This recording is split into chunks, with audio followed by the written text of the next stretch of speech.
ஒகேனக்கல் காவிரி ஆற்றில் வெள்ளம் ஆர்ப்பரித்து செல்லும் நிலையில் மிரட்டும் ட்ரோன் காட்சிகள் உங்களுக்காக.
கூடுதல் விவரங்களை செய்தியாளர் நரசிம்மகுமார் வழங்கிட கேட்கலாம். நரசிம்மகுமார் வணக்கம். நீர்வரத்து ஆர்ப்பரித்து செல்வதை தொடர்ந்து பொதுமக்களுக்கான பாதுகாப்பு அறிவுறுத்தல்கள் ஏதேனும் வழங்கப்பட்டிருக்கிறதா? விவரங்கள் என்னென்ன?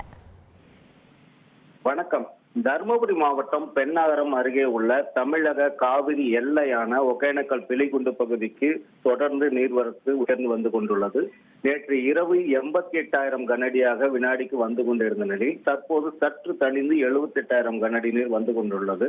கடந்த 4 நாட்களுக்கு முன்பு வரை 8,000 கனஅடி நீர் மட்டுமே வினாடிக்கு வந்து கொண்டிருந்த நிலையில் தற்போது 78,000 கனஅடியாக நீர்வரத்து உயர்ந்துள்ளது. காவிரியின் இரு கரைகளையும் தொட்டபடி வெள்ளக்காடாக ஒகேனக்கல் காட்சியளிக்கிறது.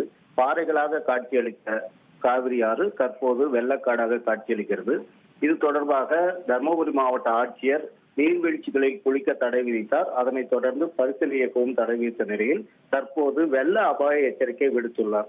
காவிரி கரையோரங்களில் பொதுமக்கள் யாரும் செல்ல வேண்டாம் எனவும் கரையோர பகுதிகளில் இருப்பவர்கள் மேடான பகுதிகளுக்கு செல்லும்படியும் அறிவுறுத்தியுள்ளனர். இது தொடர்பாக தீயணைப்பு மற்றும் மீட்பு படையினரும் காவல்துறையினரும் பொதுப்பணித்துறையினரும் காவிரி கரையோரங்களில் ரோந்து பணியில் ஈடுபட்டு வருகின்றனர். தொடர்ந்து பொதுமக்களுக்கு அறிவுறுத்தி வருகின்றனர்.